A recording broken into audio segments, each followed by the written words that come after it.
সম্মানীয় উদ্যোক্তা মহাশয় এবং তার একই সাথে আমার অনুযোগ্য ভাই সুভাষ রায় মহাশয় এবং আমার থেকে কর্মের সিনিয়র আশরাফুল মহাশয় আর যারা আছেন তারা প্রত্যেকেই আমার বয়সের তুলনায়, কর্মের তুলনায়, সার্ভিসের তুলনায়, অভিজ্ঞতার তুলনায় সবাই বয়োকনিষ্ঠ এবং প্রত্যেকেই আমার স্নেহভাজন। কর্মজীবনের অন্তিম লগ্নে, অন্তিম মুহূর্তে এসে দাঁড়িয়েছি এবং কি বলবো সেটা তৈরি করেও আসেনি। মানসিক অবস্থা একটা কারণেই খুব ভারাক্রান্ত হয়েছে, নবনীতা দেবসেনের ভালোবাসার বারান্দা আর আপনাদের ভালোবাসার অত্যাচারে আমার ঘুম প্রায় উড়ে গেছে। বাধ্য হয়ে আমি দুদিন এই অত্যাচারে অভিভূত হয়ে আমি ঘুমের ওষুধ খেতে বাধ্য হয়েছি। মানে এত ভালোবাসা, শুভেচ্ছা আমার ছোট থেকে বড় হওয়া এবং কর্মজীবন শেষ হয়ে যাওয়া পর্যন্ত আমি কিন্তু পাইনি। এটা আমার কাছে বিশাল প্রাপ্তি এবং এই প্রাপ্তির জন্যই আমার চোখ দিয়ে কিন্তু অশ্রু চলে আসে এবং যে অনুভূতি, সে অনুভূতি ভাষায় প্রকাশ করা যায় না।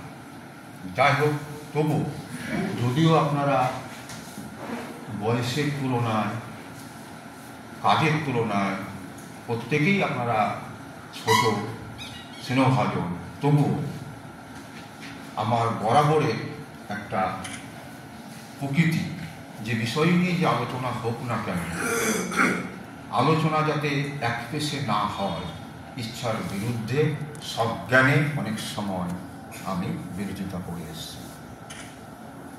আলোচনাটা যাতে চলতে থাকে। শুধু একটা জায়গায় পারিনি, আপনাদের সাথে সহমত পোষণ করে আমি প্রতিবাদ করেছি আরজিকর ইস্যুতে, সেটা আপনারা দেখেছেন। কিন্তু আমি জানতাম রাজনৈতিক যে অবস্থা, সেই অবস্থার পরিপ্রেক্ষিতে এই আরজিকর আন্দোলন টিকবে না। তাই বারবার বলতাম কি, ঘরে বসে একটা ব্যাগ পরে আন্দোলন করা যায় না, যদি নামতেই হয় চলুন পথে নাম। কিন্তু আমরা বুদ্ধিজীবী সম্প্রদায় খুব সাবধানে পা ফেলেছি, সেজন্য আমাদের কোনো সংগ্রাম বর্তমান দিনে দাঁড়াবে বলছে না। আশা করি আমার সাথে এই বিষয়ে অনেকটাই সহমত পোষণ করবে। দ্বিতীয় যে ইস্যুতে আপনাদেরকে আমি কথা বলছি, সে বিষয়টা হলো কাজের জায়গায় আমাদের নানান মতবিরোধ হয়েছে। জ্ঞানত আমি আজ পর্যন্ত আমি কাউকে কখনো অসম্মানজনক কথা বা আঘাত আমি কখনো দিইনি। তা সত্ত্বেও বলছি, ভেরি রিসেন্টও আমি কোন বিষয়ে হয়তো সামান্যতম প্রতিবাদ করেছি, তার জন্য আমি ক্ষমা প্রার্থী। আপনাদের প্রত্যেককে, অনেকেই আমার ছাত্র সম আর কি, কিন্তু পারি না নিজের আবেগকে বসে রাখতে। সেই আবেগের বশবর্তী হয়ে কি বলেছি না বলেছি সেটা আমার কাছে অপ্রাসঙ্গিক। কিন্তু একটা, যদি কেউ সামান্যতম আহত হয়ে থাকেন, সেই জায়গা থেকে অন্তিম মুহূর্তে শেষ বেলায় একটাই প্রার্থনা, আমাকে ক্ষমা করে দেবে। এটা প্রত্যেকের কাছে আমার একান্ত অনুরোধ। কারণ আমার কর্মজীবনে চাওয়া পাওয়ার আজ সব অবসান। আর ভালোবাসা ছাড়া, শুভেচ্ছা ছাড়া পাওয়া আর আমার কিছুই নেই। জানি না বাকি পারিবারিক জীবন কীভাবে কাটবে, কারণ আমার কোনো প্ল্যানিং করা নেই। যাই হোক, এবার আমার এই কলেজের জার্নি, পড়াশোনা কলকাতা থাকার সুবাদে আফটার মাস্টার্স আমি ল গ্র্যাজুয়েশন করেছি। তারপর আমাদের প্রফেশনাল ডিগ্রি, যেটা বর্তমানে কস্ট অ্যান্ড ম্যানেজমেন্ট অ্যাকাউন্ট্যান্ট বলে, সেই ডিগ্রি উত্তীর্ণ হয়েছি। কর্পোরেট সেক্টরে উপেক্ষা করেছি। একটা ছোটবেলা থেকে আমার কলেজে লাইফের স্যার, স্বর্গীয় স্যার জগবন্ধু মণ্ডলের অনুপ্রেরণায় আমি এই অধ্যাপনা পেশা পাওয়ার জন্য উদ্গ্রীব হয়েছিলাম, যে আজ পর্যন্ত আমি কাউকে বলিনি, এবং তাকে প্রতিনিয়ত পিতৃদের, মা এবং আরও অনেকে যেভাবে স্মরণ করি, তাকেও আমি ঠিক সেইভাবেই স্মরণ করি। এবং আমার এই কলেজে অনেক ছাত্র আছেন, স্বর্গীয় মিহির কুমার সিদ্ধান্ত মহাশয়কে আজও আমি তাকে স্মরণ করি। তার কাছ থেকে যে শিক্ষা, যে শিষ্টাচার, যে নিয়ম, ওনার কাছ থেকেই আমার পাওয়া। এবং প্রাথমিক থেকে মাধ্যমিক, উচ্চ মাধ্যমিক, ডিগ্রি স্তর, মাস্টার্স, এই যে আমাদের পরপর ক্রমগুলো চলে আসছে, যতজন মাস্টারমশাইয়ের কাছ থেকে, স্যারদের কাছ থেকে পড়াশোনা করেছি, তাদের রেপুটেশন বা সুনাম, হয়তো আমার অ্যাসেসমেন্ট মূল্যায়ন ভুল হতে পারে। মিহির কুমার সিদ্ধান্ত মহাশয়কে আমি শ্রদ্ধার সাথে স্মরণ করি এই কারণে, দীর্ঘ 35 বছর যাবৎকাল আমি অসংখ্য গার্জেন, তার ছাত্র, নাতি, তার নাম শুনে এসেছি এবং শ্রদ্ধার সাথে দেখেছি তার কীভাবে স্যারকে স্মরণ করে। দুঃখের বিষয় যে এদের মতো মানুষের সান্নিধ্যে এসেছি, দেখেছি, কিন্তু নিজেকে শিক্ষক হিসাবে তৈরি করার সুযোগ কর্মজীবনের প্রথম 10 বছর খুব ভালোভাবে পেয়েছি, পরবর্তীকালে প্রায় শূন্য। আমি যখন আমার কমার্সে ব্যালেন্স শিট করাতাম, তখন বলতাম ব্যালেন্স শিটটা কি, কতগুলো হিসেবে একটা যে ব্যালেন্স থেকে গেল তাকে কোনোভাবেই সমান করা যায় না। তো তেমনি এটাকে লিটারেচার দিয়ে বোঝানোর চেষ্টা করতাম। হয়তো এই মুহূর্তে সেই কবিতার অংশটা, দেবে আর নেবে, মিলাবে মিলাবে, এই ভারতের মহামানবের সাগর তীরে, তার সাথে চলে আসতো কি উদ্বৃত্ত হৃদয়, ব্যালেন্স শিটটা বাংলা উদ্বৃত্ত পত্র বলা হতো।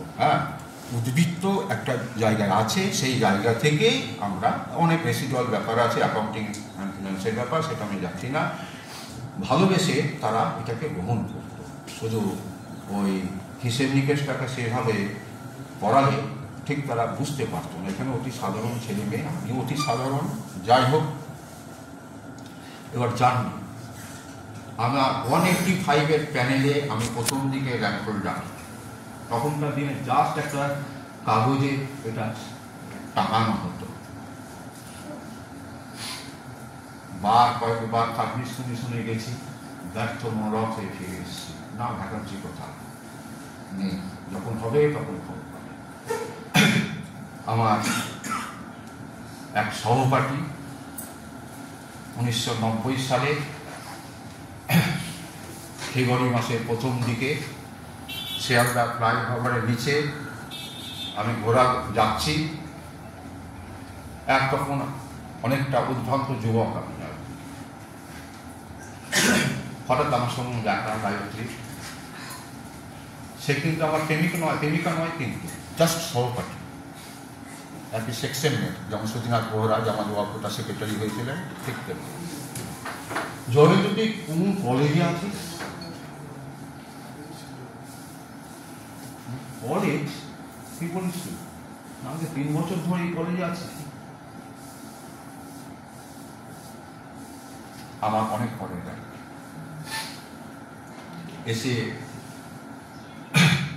আমার ঘনিষ্ঠ বন্ধু ফার্স্ট অ্যাকাউন্ট্যান্ট সমীর ঘোষকে বললাম, তুমি তো ইংলিশটা খুব পারো, আমাকে একটু হেল্প করবে? কি বলো?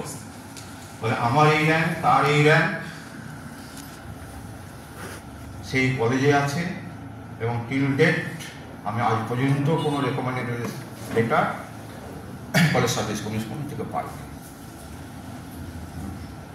লেখা হলো। তখন সার্ভিস কমিশন চেয়ারম্যান ছিলেন নবকুমার নন্দী। আমার কলেজে এসছে, কিন্তু আমি তাকে আমার মন থেকে এতটাই অশ্রদ্ধা এসছে যে তাকে আমি রিসিভ করতে এখানে পারি।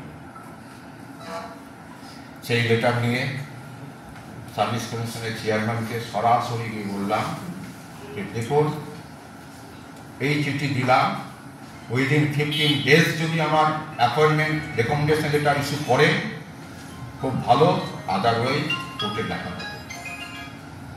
আপনারা বিশ্বাস করবেন কিনা জানি না, উইদিন 7 days আমার রেকমেন্ডেশন লেটার ইস্যু হলো। 8ই ফেব্রুয়ারি 8ই মার্চ এখানে সম্ভবত 17ই মার্চ, 16ই মার্চ আমি এখানে এলাম। সনদবাবু তখন প্রিন্সিপাল, সনদবাবুই বলতাম সবাইকে দেখে, তুমি এক্ষুনি জয়েন করো, একদিন মাইনে তুমি নষ্ট করবে কেন? কিন্তু আসা এটা তো হয় না, আমি জাস্ট জানতে এসছি। পরের দিন 17ই মার্চ আমার এই কলেজে পদার্থ, পেছনে একটি ব্যাগ। আমি কিন্তু কলকাতায় থাকি। যাই হোক, সেই থেকে যাত্রা শুরু। অনেক ঘাত প্রতিঘাতে এখানে শিক্ষকতা করতে হয়েছে, তবু মধুর স্মৃতি আমার কিছু আছে। যে কর্মজীবনে প্রথম 8 বছর আমার সেই স্মৃতিচারণা করার মতো এখানে বর্তমানে কেউ নেই, কারণ সুজাতা তো অন্য ডিপার্টমেন্টের ছাত্রী, হ্যাঁ, আর সে আমার পরবর্তীকালে সহকর্মী হিসাবে এসছে। যারা আমার পরবর্তীকালে এসছে, প্রথমে সোনালী ভট্টাচার্য, তারপর কাউসার, তারপর মুসলিম। ঘটনাক্রমে তারা 3 জনই হচ্ছে মানে কাজের নিরিখে জুনিয়র, বয়সে সিনিয়র, এবং 3 জনের প্রতি আমার সমান শ্রদ্ধা ছিল। এবং কখনোই আমি তাদের সার্ভিসের সিনিয়র এটা তারা কখনোই বলতে পারবে না যে দাদা আমি এখানে আগে এসেছি বলে। এবং আজও আমি বিশ্বাস করি যারা সদ্য একবার তারকা এখানে জয়েন করেছেন, আমার সবসময় মনে হতো এবং এখনো মনে হয়, আর আগামী দিনে সেটা মনে হবে না, যে যিনি জয়েন করছেন আজ তিনি আমার সহকর্মী, তিনি আমার জুনিয়র নন। একই যোগ্যতায় একই এতে আমরা এসছি। ঘটনাক্রমে সার্ভিসের পদোন্নতির জন্য আমি মাইনে বেশি পাই, সে মাইনে কম পাই, কিন্তু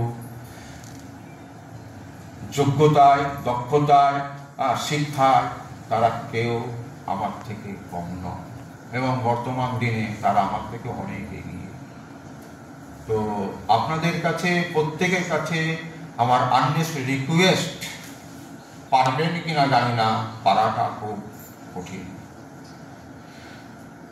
কাজের ক্ষেত্রে ছোট বড় কেউ নয়, একই পেশায় আছি, একই পেশায় থাকবো, সেখানে আমরা সবাই সমান, মানতে হবে। কাউকে ব্যক্তিগতভাবে অপছন্দ করতেই পারেন, কিন্তু কথা বলবো না, এ সম্পর্ক যেন না থাকে, নিজে কষ্ট পাবে। কারণ দীর্ঘ কর্মজীবনের অভিজ্ঞতায় বিভিন্ন ঘাত প্রতিঘাতে আমি বিদ্ধ হয়েছি,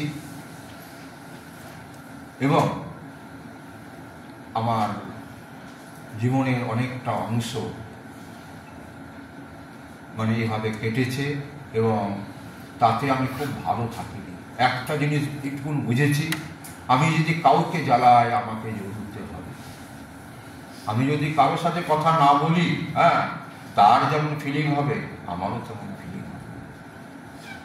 আপনারা ভাই বোন সব আমার, সেই অর্থে আপনারা অন্তত এই ধারাটা বজায় রাখার চেষ্টা করুন।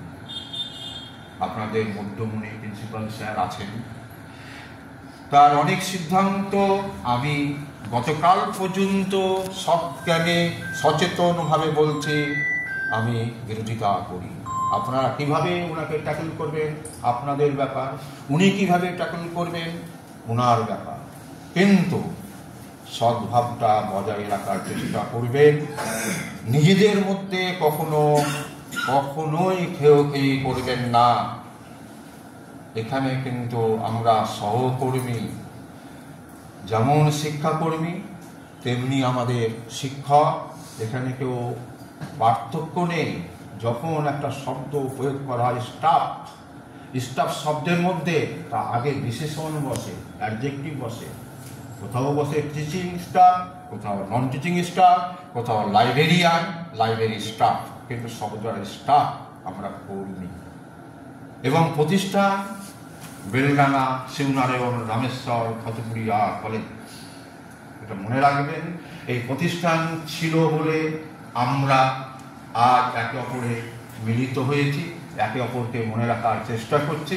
আগামী দিনে আমরা একে অপরকে মনে রাখবো।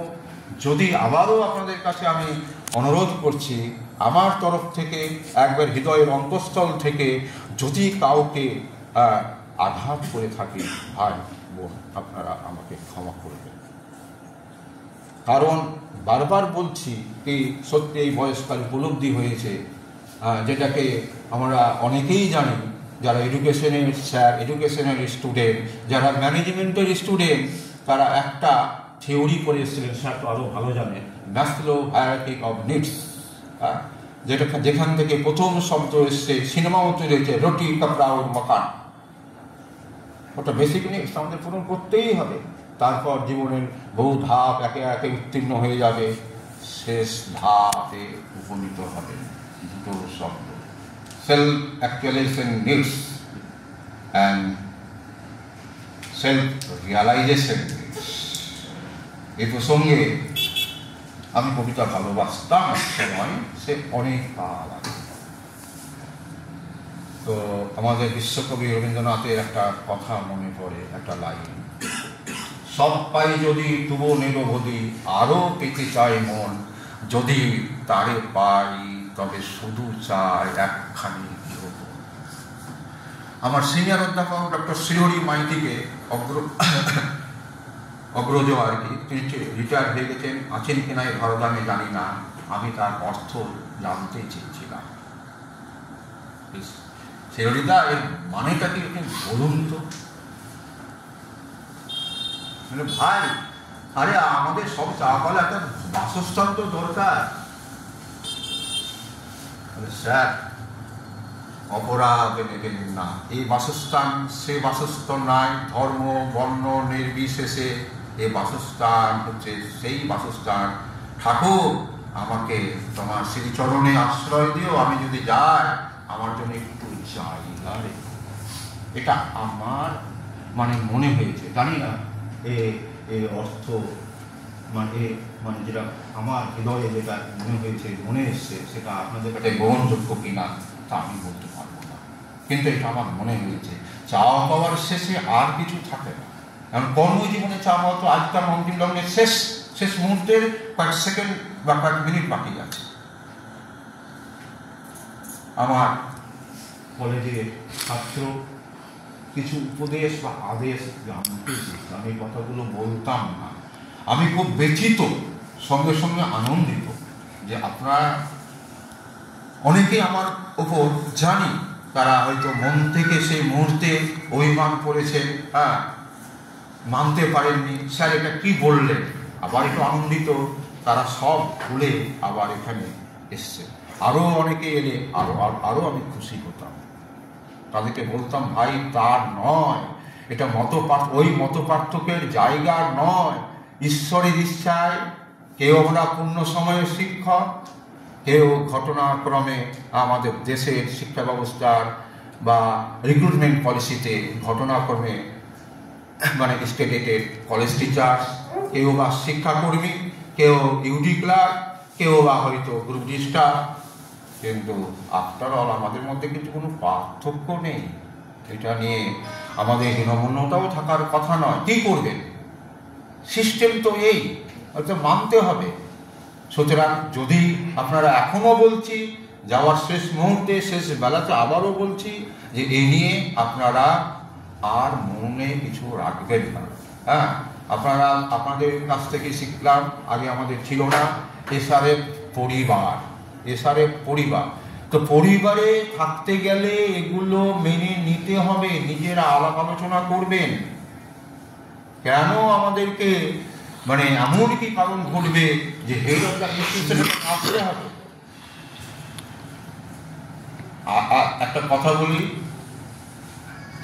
আমি যে কথাগুলো বলছি খুব খোলা মনে, আপনারা কেউ কি আহত হচ্ছে না কারো কিছু মনে হচ্ছে? যদি থাকেন তাহলে আমি এই বিষয়ে কোন কথা বলবো না, পরিষ্কার আমাকে বলতে পারে। আমি সোজা পথে চলারও আমার যে মানে মতদর্শন, তার সাথে আপনারা সহমত পোষণ করবেন না, কিন্তু আমি তো আমাকে কিছুটা চিনি, কিন্তু আদৌ চিনি না। এ প্রসঙ্গে ওই আবার সেই কবিতার লাইন, প্রথম দিনে সূর্য প্রশ্ন করেছিল সত্তার নতুন আবির্ভাবে কে তুমি মেলেনি উত্তর। একে একে সমস্ত বসন্ত, সমস্ত শীত গ্রীষ্ম কাল পেরিয়ে গেল, আবার শেষ প্রশ্ন উচ্চারিল কে তুমি মেলেনি উত্তর। সুতরাং আমি কে এ তো জানি, আমরা তো মানুষ।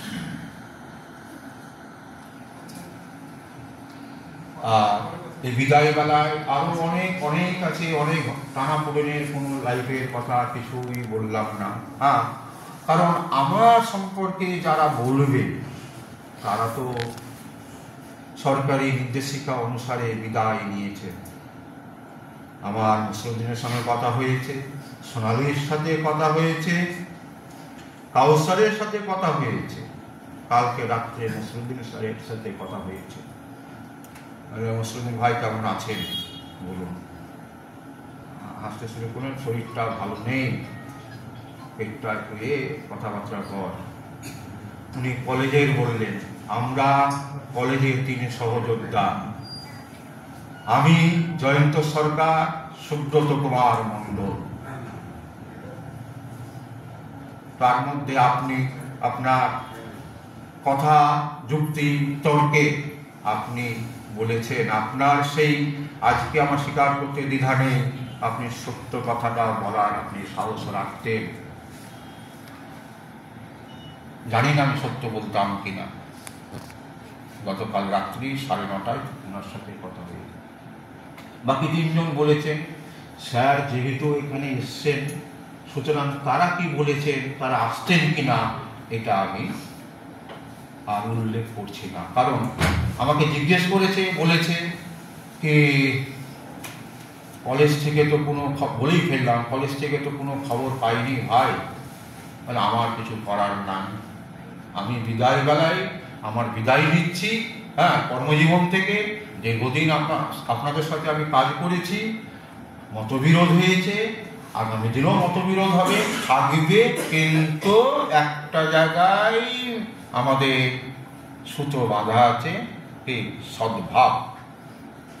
সেজন্য রিপিটেডলি কথাটা বলছি, মিউচুয়াল রেসপেক্ট আর মিউচুয়াল ট্রাস্ট, পারস্পরিক শ্রদ্ধা এবং বিশ্বাস যেন অটুট থাকে। আর বিশেষ কিছু আপনারাও অধৈর্য হয়ে পড়ছেন, আর ভালোও লাগছে না। আজকে তার রসিকতা করার দিন নয়।